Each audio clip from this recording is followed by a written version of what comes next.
Broadcasting from the business capital of the world, this is the Podcast Business News Network. And welcome back, everybody. This is for parents, insight that you're not going to get anywhere else. You're not going to be Googling this and getting these deeper details. How can I say that? This is Good Advice Helps with Dr. Allan Gold, and he has helped so many children over so many years working at the Reed Union School District in California. So much insight, even having him on this show. We've gotten lots of feedback along the way. By the way, I want to add in there, instantfeedbacksteve@gmail.com if you have a question for him. And welcome, Allan. How you doing? Hey, thank you. Good to be back. Yeah, it's good to have you back here. Lots to talk about. And even before we get there, with us today, we brought her back, and her name is Jessie, and this is somebody that you've known pretty much all her life as you worked with her in a school capacity and more. Tell us about your relationship with Jessie, Allan. Sure. This is Jessie Glennon, now 21. I met Jessie when she was in kindergarten and to help her a little bit with some family stuff. And when I met her, she was still 4.5. And when I talked to her teacher after that, I said, she's not 4.5, she's 45. And the reason saying she is an incredible young woman with so much insight and openness to learning. So I worked with Jessie on and off during elementary school and middle school. And then Jessie contacted me a few years ago. She just graduated from college and she wanted some guidance on career because she wanted to do something that would help other people. So we've reconstructed our relationship, and we have a wonderful relationship where we talk frequently about relationships and career and parenting and money and friends. And so she's been a very, very valuable person for me to be interacting with and giving advice. Beautiful. Jessie, welcome back. Thank you. Thank you. So nice to be back. So I had a lot of questions to start out here, and I'm going to take those and put those over to the side for a second and ask you, Jessie, as you look back at growing up, you probably didn't know it then, but you might know it now. Are there things that you realize that you had challenges with navigating through, and that's why you gravitated over to Allan for his help? Definitely. Yeah. I have this kind of concept that like my life feels like it was very front loaded. I feel like, I'm grateful for this. I really am, but I felt like I faced a good bit of challenges, a good bit of adversity being young. And I'm very grateful for how that helped me develop resiliency and just kind of move forward in the world with, a level of confidence and like ability to, feel like I can face, challenges that come my way, thankfully. But yeah, there were a few difficult circumstances that I went through, a lot of it relating to just the difficulty of having divorced parents, which, is difficult for really any child in that situation. And Dr. Gold was always just an incredible support with offering more than just guidance, like, practical advice as well. Just very tailored to myself and my situation that really helped me kind of navigate things on my own because, when you are in a, divorced family situation where you're going between two homes, you kind of, and being an eldest daughter as well, you are growing up kind of quickly and you're doing a lot on your own. There's a lot to manage on your own, especially when both parents are working. And there's also that aspect of always trying to take care of the younger sibling as well. So it was just an incredible support to have Dr. Gold in my life through all of that. My parents separated when I was 4 and I met Dr. Gold when I was 4. So I've known Dr. Gold and had him in my life for as long as I can remember, and my entire family loves him very much. So we're all grateful for him collectively too. Thank you for sharing that. And I relate to a lot of what you're talking about. The difference was I didn't have him. I wish I did. And when you look back, And I'm going to be honest, I'm a few years older than you, Jesse. I'm only now looking back at my childhood, and I'm doing deep dives and doing work, over the last say 4 years, and realizing that you were, and this isn't me, and I wonder if you've seen this.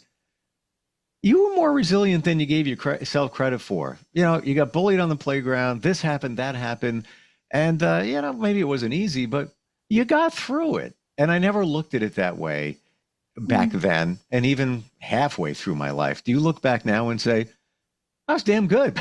Like I was able to navigate through, obviously with his help, but do you see it in a different way? How you were pretty powerful, even as a little kid? Oh, thank you. Yeah, well, definitely, to much credit to Dr. Gold's support and support of teachers. Like the whole education system was really wonderful for me to just actually Dr. Gold would encourage me, which I kind of did naturally too. I love learning, but he would encourage me to really like pour myself into school and pour myself into that, community. So I would feel like I had, that going on that I could count on as well. But yeah, I would definitely say I thankfully in a similar way look back and just feel yeah, I feel this sense of I guess I could say accomplishment. I only say that because I was chatting with Dr. Gold actually just a couple days ago on the phone. And being 21, I'm grateful to have like a good sense of where some of my skills lie and the kind of work I want to do, but I'm still navigating what that will, fully look like and want to get some more work experience before I commit to something like graduate school where I really zone in on one path. Um, and I was actually telling Dr. Gold, like, having gotten his guidance, going through some pretty difficult conversations as a young person and just navigating a lot being young, I don't feel as intimidated by things like the interviewing process. Mm, For jobs that I'm applying for, I've kind of had to confront very difficult situations with my siblings, with my parents, and while, anyone, feels the anticipation for something like an interview or just any big event that happens in life. I feel like having gone through those pretty difficult things when I was young, I have something I'm going off of. It's not like the first time. gotcha. Yeah, it seems like we're focusing a little bit on self-esteem here, which is so important. Dr. Gold, how do you help children, be it a parent or you working with them, to build that self-esteem? Yes, and it's absolutely critical these days. Um, one of the things that I've been struck by is how difficult it is for parents these days to counteract everything negative that's going on in the country and the world. Um, it's so easy now to put other people down. I don't want to be super political, but the role models that we have for our political leaders, just calling people stupid, it and all these other negative comments, it just opens the door for, as I've talked before, for bullying and for even for parents to criticize their kids. So part of the building of self-esteem is to teach kids kindness and respect. And I think it's so critical now. What does that mean? How do we teach kids kindness? How do we teach kids empathy? I mean, even Elon Musk said recently something about empathy was a bad thing for this country. When you get that kind of message, it's horrible. Um, so when kids are very, very little, not very, very little, but once they can talk and realize the impacts of their words and their behavior on other people, it's up to parents to put out the time and energy to help to ask them um, what their behaviors might have done to other people. So part of that is just teaching kids from early on a vocabulary of emotions. Most kids will say, well, I'm scared or I'm angry or I'm happy, that kind of thing. But emotions have a lot more um, detail and specificity. So giving them the vocabulary so that they can learn to express their own identify and express their own feelings is really important. But um, as I've said before, um, kids are criticized most of the time because they're learning how to do things. And how teachers and parents correct kids is adds to their either adds or subtracts from their self-esteem. If kids realize that growing up, you have to learn things and nobody's perfect and it takes time and energy and they have the skills and the motivation to do it, they don't have to feel bad when they make a mistake and are corrected. On the other hand, if all they get is, no, that's not the way to do it this way, um, you're stupid or you can't do it, what does that do to people's self-esteem? It's terrible.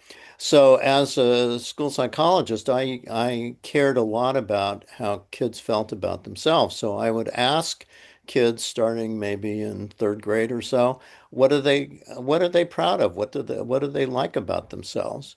Um, and most kids would be able to say something like, "Oh, I'm good at basketball," or "I'm a good reader," or "I'm good at math," or and then as they move towards middle school, they would be able to identify more personal characteristics like I'm a really nice person, I'm a good friend, I can be funny. But then there were those kids who it was, and sometimes even parents, I would ask parents, tell me some really good things about your kid. And they would have a difficult time of it. And those are the ones that I worried the most about.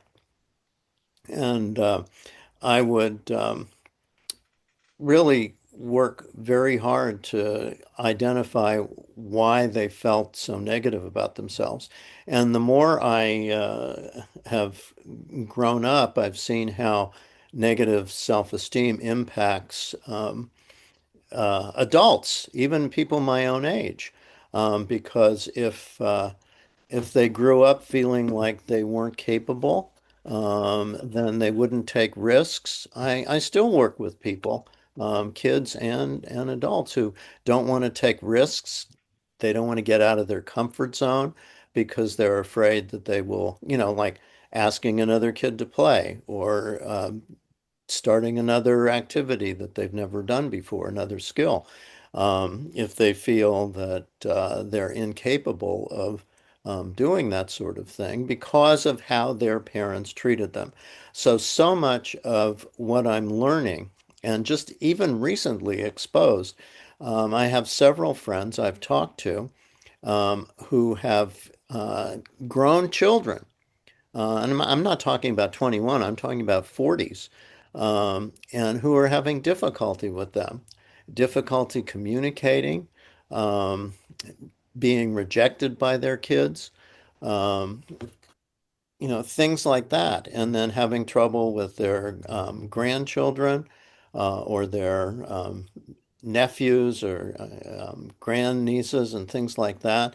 And what I'm seeing is that parents do not really think a lot about how they're raising their kids. Now, maybe that sounds um, mean on my part, but when the way parents raise their kids, and if they take enough time and care to to model kindness and empathy, to model respect, to work on effective communication with kids so that they're not hurt, um, that has a tremendous impact on how their kids grow up.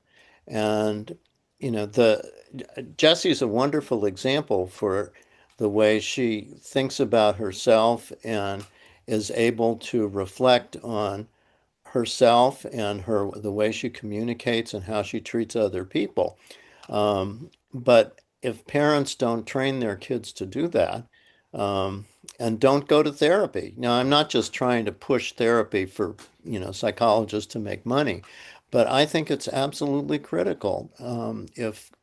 If communication between parents and children is not going well, they need to work on it when their kids are little because they will pay the price when their kids are grown up. Mm. Uh, you know, Would you say that that is one of the most important parts of parenting, communication? yes, absolutely. Um, for example, I don't know if you've heard of restorative parenting or restorative justice. Um, it's a method of dealing with uh, bad behavior, and we've used it in our schools. Regular punishment could be called retributive justice. You focus on making the person feel guilty, and you punish them when rules are broken, and you enforce the laws. And punishments can be long, and the person may not change or get better. That's common punishment, and the person who did wrong doesn't have much chance to talk or to apologize. So restorative justice is really a collaborative process. It can happen at schools and it can happen at home, where there's usually a circle of people, the relevant people, um, and the idea is to identify the harms that were created by the misbehavior. And the goal is to restore relationships and, um, promote healing among the people. Um, so you find the identified needs of the people, and the people who cause harm are still responsible for fixing what they did wrong, but working towards positive outcomes. So the process is usually a circle of people, and you focus primarily on the relationships and secondarily on the rules that were broken. So you give voice to the person who was harmed. So this is all part of communication. You let the person who was harmed talk and explain what the matter was. But you also give voice to the person or people who caused the harm. So, like, what were you thinking of when you said this? Where were you? What were you trying to accomplish? And then you empower the possibility of change, which is really good. Um, so you help the person who did the behavior really understand the effect of his or her behavior on the other person. And then you ask them, what do you think you need to do to make things right? Hmm. I Uh, love how that's presented in such a way that now it's on the child or the other person, and yeah, let them answer as opposed to, I guess, being a dictator and saying, "You did this, you get that." Yeah, exactly, Hmm. exactly. And you give them the opportunity to apologize and show remorse. Now, I won't say that everybody is a remorseful person. There are some psychopathic, sociopathic, narcissistic people who never admit that they're wrong. But most of my experience at school, um, when kids did something wrong, they were generally remorseful. It might have taken them a while to do that, but um, anyway, so you give them a chance to make things right. And at home, parents can do the same thing. Parents can talk about, when you called me the worst parent in the world, how do you think that made me feel?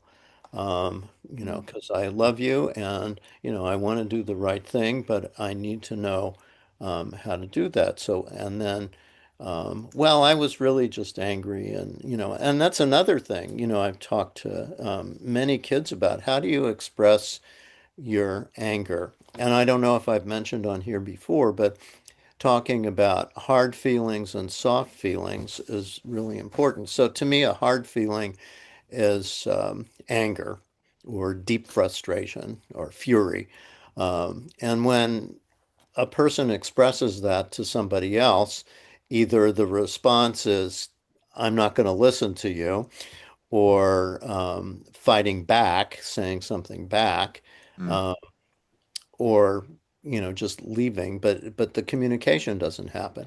So I've always thought that if and this is why it's so important to have a vocabulary of emotions.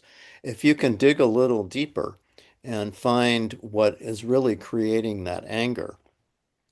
It's often what I call a softer feeling, which is like confusion or hurt or anxiety or worry. Um, and if you can express a softer feeling to the other person, whether it's your parent, a parent to a child, or a kid to a peer, I think there's a greater chance that the other person will listen. So, and you use an I statement to do that. I'm feeling really confused. I don't know why you said that thing to me that hurt my feelings. Instead of, I'm so angry, you're the meanest person in the world, that's not going to get any, positive listening. Well, Or, isn't that the difference between the I and the you? Instead of saying you did this, it's more of like yeah, this. I feel this way based yeah. on what somebody did. Yeah, and I've taught kids to use that with their parents too, and parents to use it with their kids. Because the parents always go, Mm. and so you feel attacked. So it takes some practice to do that, but that really, I think, helps with communication and at least it opens the door to, a parent trying to understand a child trying to understand a parent. Particularly I had my divorce groups and I would teach kids how to use that when their parents would fight against them or fight with each other in front of them or say things about one parent in front of their kid or to their kid instead of saying, Mom, shut up. I don't want to hear those things about dad, or you two stop fighting. You are so mean to each other. Instead, if a child said something like, I feel really worried when you two fight with each other in front of me. I don't know what to do, and it makes me feel really nervous. And maybe they'll stop. Or, Dad, will you stop? When you say really awful things about mom, I feel really terrible because I love my mom. And, can you please not do that to me, or those kind of things. So hopefully there's more opportunity to really listen to the other person and try to communicate and identifying those real feelings underneath the anger. Yeah, we all get angry, and anger is often our first way of expression. But if we dig a little deeper and think about that, and that's another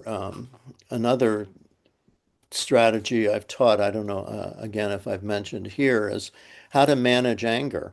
Um, I think I've worked that with Jesse, and it works with anxiety too. Mm. Did I mention this, Steve, before about the 1 to 10 scale? You didn't, but I use a 1 to 10 scale on just about everything in my life. Not even kidding. Okay, let me It's a good explain. baseline. Yeah. It's a very good strategy. I remember, I would work with kids who would blow up at other kids over things like, "Oh, you didn't play with me at recess," or they'd get super mad at themselves too. "Oh, I only got a B on my math test. I wanted an A." And I would talk to them about setting up rating things on a 1 to 10 scale, one being awful and 10 being wonderful. And I would start out asking them, tell me how much you like broccoli. And one is, I hate it so much I want to throw up when I hear the word. And 10 is, I could have broccoli for every meal of every day of my life. And so they would say, well, about five or something. And sometimes if they would say, well, like, how much do you like reading? And some kids would say 10. Well, that means that you wouldn't do anything else but read entirely. You'd never do anything else. So I would try to get them to, modulate their responses, an 8 is okay if you really, really like to read or play basketball or soccer. And I'd ask them, how nervous do you get when you have to stand up in front of your class and speak? And One would be so nervous I want to dig a hole and crawl into it and bury myself. And 10 is I can speak about anything and I don't even get a little tickle of nervousness. So, you know, most people were, most kids could modify their responses that would be reasonable. And then I'd say, now I've got a really serious question to ask you. What's the worst thing you think could happen to you or anybody you loved? And most kids would say, well, they could die. And if they didn't say that, I would kind of lead them in that direction. So let's say a one is death. Somebody you love dies, or it could be a horrible accident or a terrible natural disaster or terrible illness. Those are all ones and twos. Whereas 10 is like a perfect day where everything goes right. And then I would say, now, where would you put your friend calling you a jerk? Or where would you put your best friend not playing with you at recess? Or where would you put getting a bad grade on your test? And most kids would be able to put that as in the middle, 5, 6, 7, 4. If they said it was a 2 or a 1, then I would worry about those kids because they didn't have that perspective. And I would say, yes, it's annoying, it's frustrating. You have every right to feel a little troubled with that, but nobody's dying. And then I would ask them, how come, why do you think I'm asking you to do this? And they really didn't quite understand. But I would say it's important to put these things in perspective because when you're really, really angry or really, really anxious about something, and I could do the same thing for anxiety, your brain isn't working very well. It's not coming up with good solutions to a difficult situation. But if you can calm yourself down and say, "Oh wait, nobody's dying," take a few deep breaths, then your brain is better able to think about, okay, how can I solve this situation? I could leave it, which is okay. I could make an I statement and say, I'm feeling really left out because you didn't play with me. I don't understand it. Or you could say, that makes me uncomfortable, that comment you made. But you don't have to yell back and you don't have to blow up at the person or hit them. So I found that it can be pretty effective, and I found it effective with me too, actually. Um, I don't know if I ever told you the story, but about 7 years ago, I came home from school and my microwave wasn't working, and I blew up.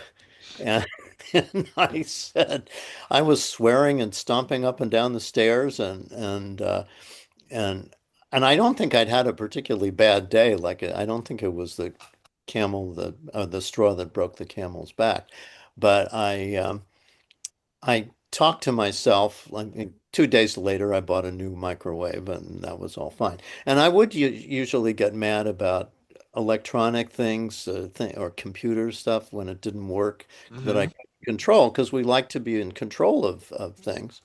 But anyway, so I said to myself, why don't you listen to what you teach kids and do that yourself? Now, I was in my early 70s then, and it took that long to straighten myself out. But anyway, But so I get it. I've had that happen before too. And yeah, especially if it's a microwave that's installed over your range or underneath the cabinet. Now it's yeah, not, just go buy it, put it in the box with you. Now there's work involved in that. I get it. yeah, Yeah. yeah. So what's been interesting, what I've observed in my own life, is that I don't get mad anymore. I mean, I can be mad about things that I like, political things like that. But if something happens to me directly, I'm pretty calm about it, and I can, figure out a way to solve the problem. Now, Uh, I want to ask you at this moment, based sure. on that, have you found in doing this work and having these realizations that when you are triggered with some anger, frustration, somebody cuts you off in traffic, that the time to recover from it is much shorter once you're more intentional about it? Yes. Yes, absolutely. And I would ask kids. about their parents' example. I say, if somebody cuts your mom or dad off on traffic, do they get mad? And that's what they usually see.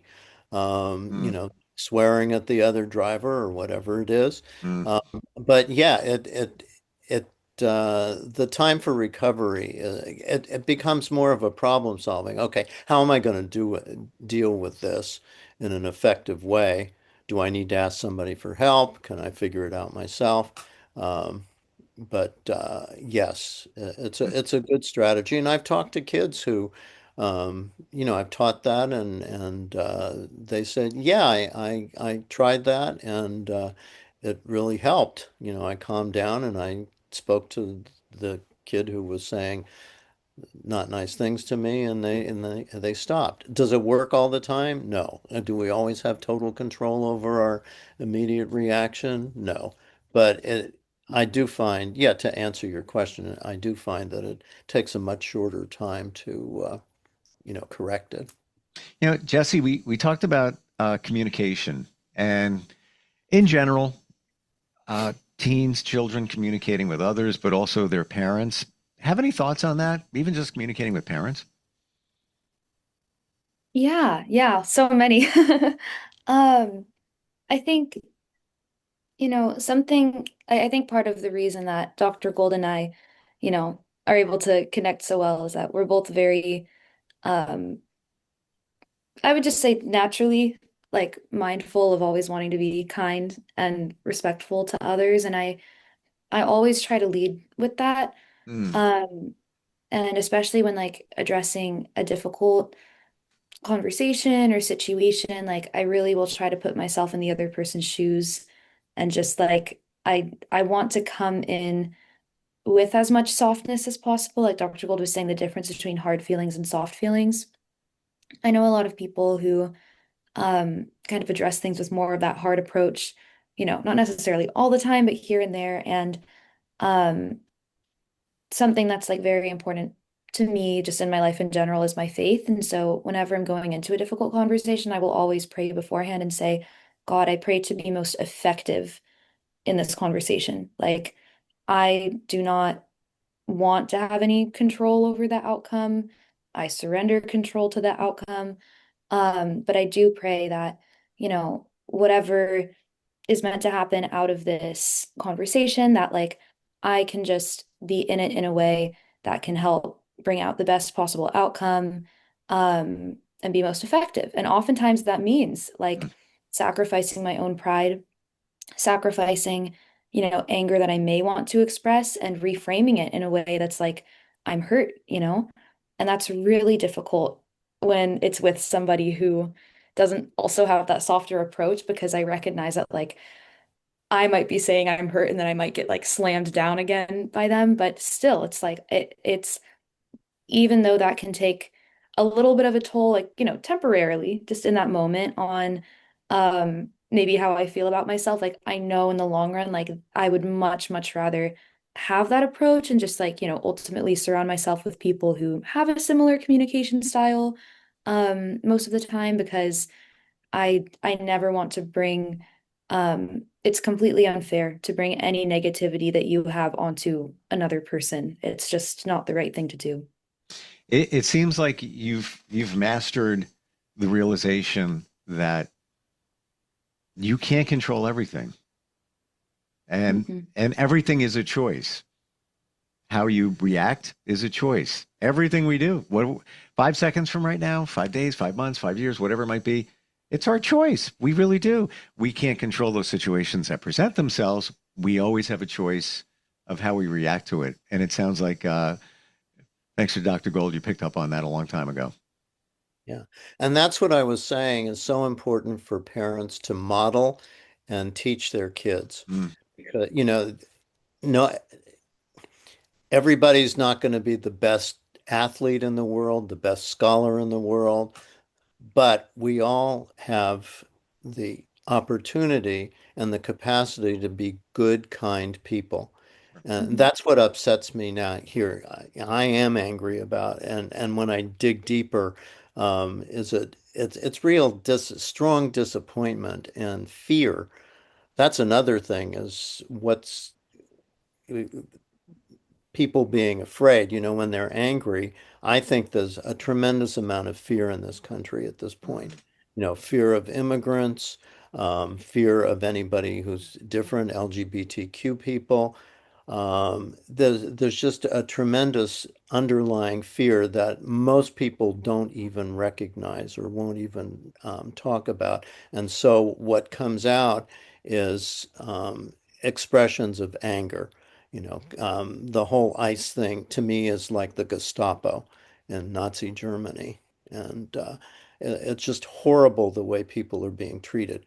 And so those people who were doing that, did their parents teach them to be kind, um, to be, good people? Because we all have the opportunity, and unless I say somebody's a total narcissist, to really, as Jesse said, to think, put yourself in somebody else's shoes and think how they're going to feel. But we have that opportunity to really excel and to be, a kind person. So I think, as I said in the beginning, it's even harder now with the whole society operating in a different way, for parents to really spend a lot of time and energy um, talking about or teaching empathy and teaching kindness and giving compliments. We talked about self-esteem. You know, how much do parents and teachers actually give kids compliments? And it doesn't have to be only, Mm, a huge accomplishment, but it can be anything. Thank you for that was really nice of you to pick up your table mate's book that fell on the floor. Or thank you so much for saying what you said in a nice, respectful way, or for thanking me, or opening the door. They can be all little things. And the more parents model that with each other too, and with their children, and the way they treat their friends, um, kids pick up on all of that stuff. They mm, really do. Parents kind of think that, oh, well, she's only 5 years old. She's not going to know what I'm doing. Not mhm. uh, kids are very observant. Oh my Uh, gosh, it is so, the pinnacle moment right here where and it's always been said, well, the kid's a sponge. They hear everything and see. It's so much more as I've learned, and even doing hypnotherapy, looking back into my childhood and earliest memories, being 3 and the situation, you don't forget it. It's in there, it's made the imprint, and potentially it's charted the course for your adult life. And many parents don't. I'm not putting any parents under the bus, but no, we don't realize it. And even the language that we use. Now that I know that, I would have parented a little bit differently. I really would. Now that I know how I phrase things, even I would, be the goofy dad. I'd come up with fun names for my kids. It could change from day to day. It wasn't anything mean spirited. It was just kind of goofy. Well, now when I look at it, I was like, you know what? Maybe they could have internalized it as I'm calling them names, and they even played along with it. But when I look at it again, and I'm just giving a little example here, yeah. I look at it in a different way now. But those are the things that, parents should probably realize. There's nothing bad about being goofy with your kids. I mean, I Sure. think that's good. But just to sort of to check in and to say, when I call you that silly name, are you okay with that? And some Hmm. kids would be oh yeah, Dad, that's fine. Sure. But other kids would say, that kind of hurts my feelings, and then you stop. I think it's very important to realize, for parents to realize that what they say has an impact, and they just need to check it out. That with kids and kids, or parents and kids, it's good to check up on these things we say. But everybody's so busy now on their computer and everything else, they don't take the time to check on these things. And also for parents to apologize. That's another thing, Mm. to really recognize, um, you know, yeah, I'm really I'm really sorry I blew up at you and I was angry. I really, really apologize for that. I'm going to try not to do it again. Um, have your parent Jesse, have your parents ever apologized to you for anything? They have. And it's very impactful. It really, really is. Um, because, obviously I haven't been a parent yet myself, but it takes, I can only imagine it takes like an incredible amount of humility. It really, and, even just a couple of weeks ago when one of my parents, was in a little, I don't want to say anger. It wasn't like a big intense situation, but just like I think got a little snippy with me. And they ended up saying like, I'm really sorry about that. Like if I were in your shoes, I would not have wanted to be communicated with that way. I'm really, really sorry about that. It it it diffused a lot of tension and like it makes me I already respect my parents very much, but it makes me grow in respect for them. It Mm, really does. And that modeling, you know, it makes it so that I feel like I would be able to do that with my own kids. Like Hmm. when you see that, it's like just like how those, young childhood experiences like leave an imprint, so do the positive experiences. And like that was again, like even though that was not like a very big or intense situation, like that moment was very impactful to me, and I will probably carry that with me the rest of my life. Good, mm, good. And I think that's related to self-esteem too, Mm, because not yours, but your parents. If a parent really can admit that they made a mistake, it doesn't have to be all, black and white. It doesn't, if I admit I'm a mistake, that means I'm a horrible person, so I'm not going to do it. And a lot of this is mm. unconscious or subconscious. Um, and to be able to recognize, yeah, we're human beings. We all make mistakes, and it's perfectly appropriate to apologize and to try to not do it again.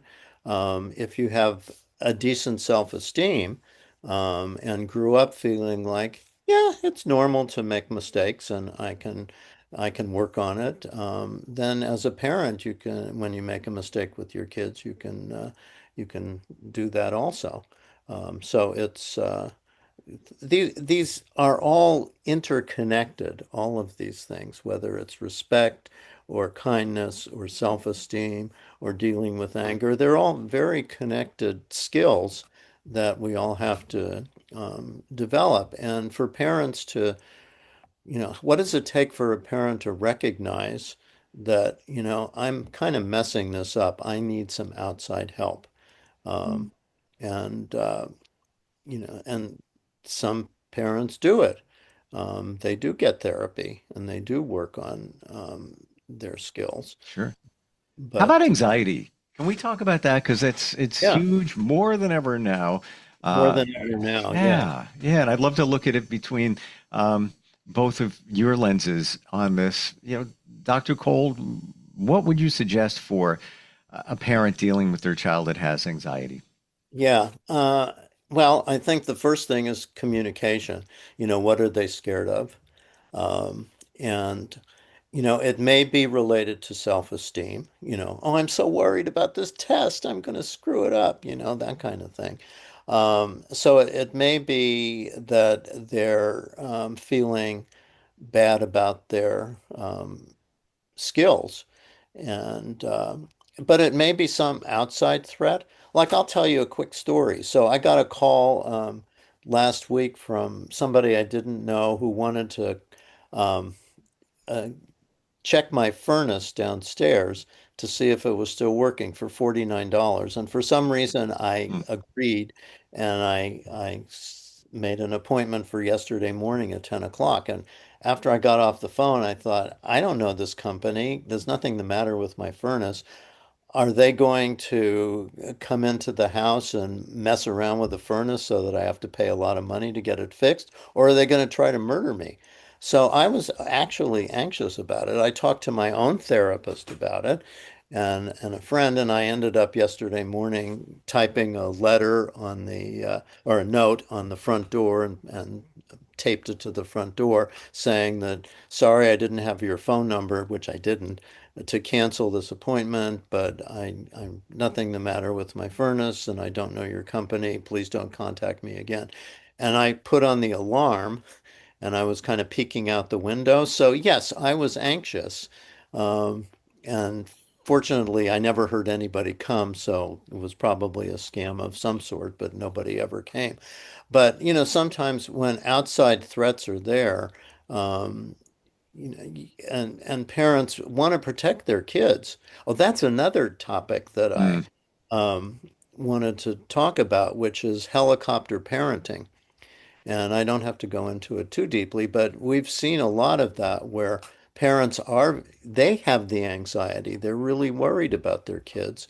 And I think that gets communicated to kids too. But research has shown that helicopter parenting is not very helpful mm, uh, because we're producing kids that don't have independence and problem-solving skills. And even as overprotective as my parents were, they kind of let me walk around San Francisco when I was a kid, and when I was in college, I didn't call every day to, deal with a problem, and you kids need to develop that themselves. So, not that they can't ask their friends for assistance or something like that, but to deal with the anxiety,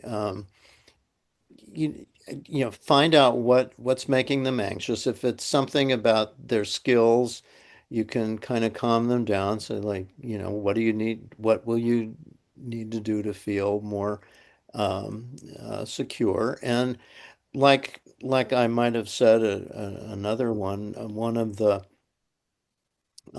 most useful um, expressions ever told to me. It was the night before my PhD orals, and I was absolutely sure that the professors were going to find out how stupid I really was, and because I didn't know what they were going to ask. And I had group therapy, and one of the psychologists, she said, honor your fears.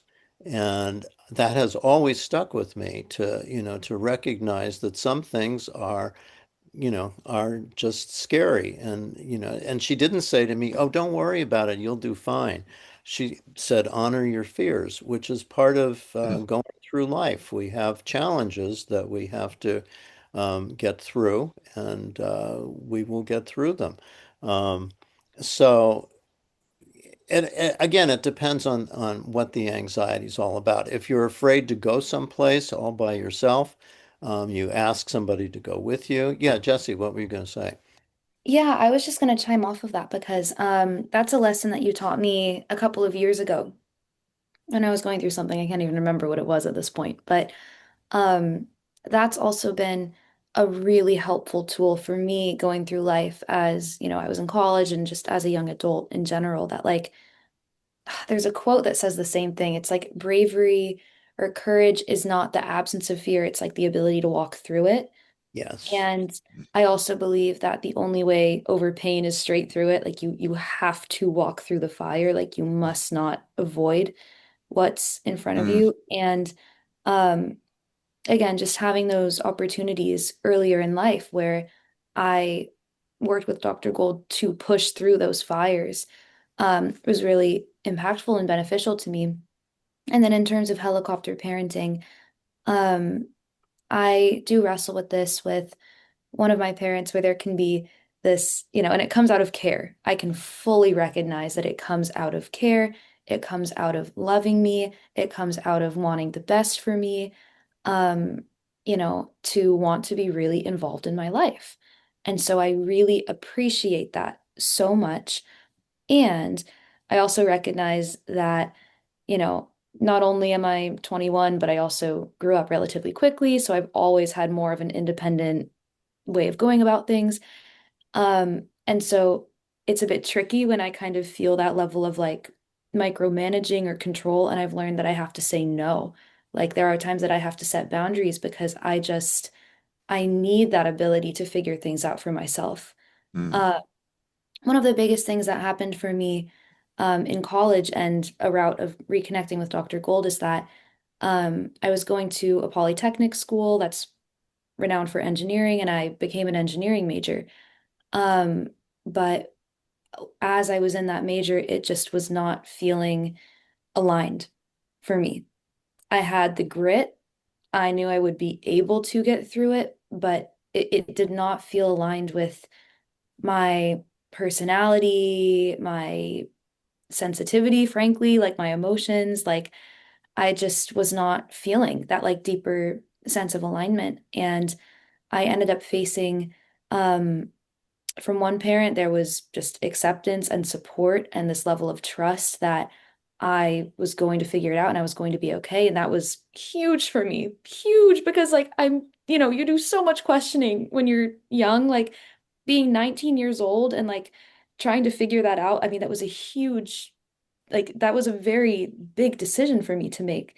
And so knowing that I was just loved and accepted and that there was a level of trust for me and just like, I'm proud of you. I know that you're incredibly capable. Like, I know that you are going to make the best decisions for yourself. That's what I really needed because at the end of the day, like the other parent that was more concerned and just kind of worried about me going into more of a humanities major and ultimately profession, I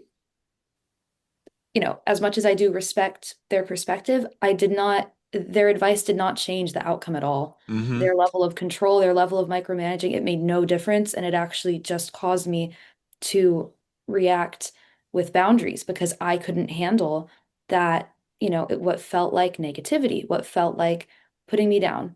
I know that's not what it really was. I know that it really was care, but that way of communicating it didn't work for me.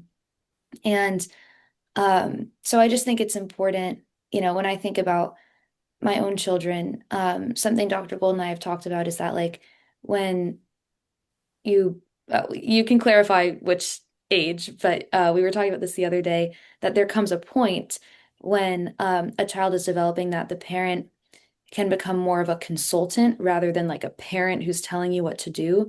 And I think like parents who are able to kind of like learn that lesson at the appropriate time of development for their child, it it makes a huge difference to the child. Like that parent who just loved me and supported me and continues to have that same approach, I feel so comfortable being completely open about my life. I have nothing to I don't feel like I Hmm. have to harbor anything to myself. I can talk about things as personal as if I go on a date or something. I feel totally comfortable sharing my life with that parent who didn't feel the need to control. There's no judgment. No There's no judgment judgment. whatsoever. None. And beautifully said. And you, in the beginning, talked about that parent that was a little more concerned about your situation. But interestingly, you didn't say, you stated it, and you could have said, but you didn't use the word but. You used the word and, because that would have negated anything you had said. So you're riding on the positivity train there. I don't think you knew you realized you were doing it. Yeah, amazing. And I just want to interject here about overprotection. My mom was overprotected or protective. Um, Guess what I was? Same exact thing with my kids until I realized that probably about 8 years ago. And I was just like, whoa, wait, what am I doing here? If you're going to fall in my mind, if you're going to fall off your bike, all right, whatever, fall off your bike. You'll be fine. Instead of me like worrying about it and all the other things that go along with that. But that was me. I was my mom. And she's just doing her thing and I appreciate it and loved everything that she's done. But I turned into that. And I think, that also for a lot of kids could fuel anxiety as well. And there's a lot of other things in there. But it takes time to realize those things, right? Yeah, because that really does increase anxiety. Oh, mom's going to be really worried. Maybe I better not do this. And it's not just about her reaction, but kids internalize that worry. Now, some kids are the exact opposite. They'll do something. They're risk takers and they want to be defiant. Um, but I think the fear that parents have really does filter down into the kids, just like you said, Steve, and they don't want to take, but kids are, most kids, I don't know about all kids, but not everybody is a risk taker, but kids want to experiment with things. They want to Yep. try things out. And I mean, it's one thing to try out, you know, marijuana, liquor, and sex, before, um, it's time to do that, or if at all. But it's small risks like, trying a new skill, Hmm. taking a musical instrument or acting on the stage or taking a dance class or an art class or something. You want kids to not Sure. feel anxious about all of that. And by the way, what Jesse was saying about going from manager to consultant, it's probably around 8 years old or so. Um, and usually around social interactions, when the parent isn't directly involved, but the parent can learn to be a consultant to help the child figure out their own solution to the problem. And then as they get older and older, kids don't want to be managed, and Mm. and but a parent, if they have good communication with their parent and the child feels comfortable talking to them, then they can use the parent as a consultant. But I've seen situations where um, a, maybe a parent has a kid still in my school district, but they have a college kid, and the college kid's calling them every day for advice on how to do something. And that's where the helicopter parenting has its negative effects. Mm. Certainly a kid in college should have some opportunity to figure out basic little problems. So much insight today. Truly appreciate it, Dr. Gold.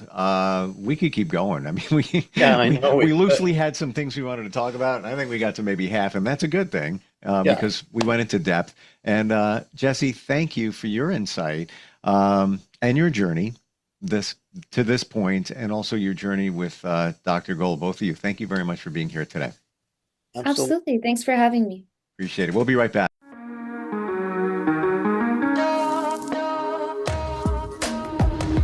Broadcasting from the business capital of the world, this is the Podcast Business News Network.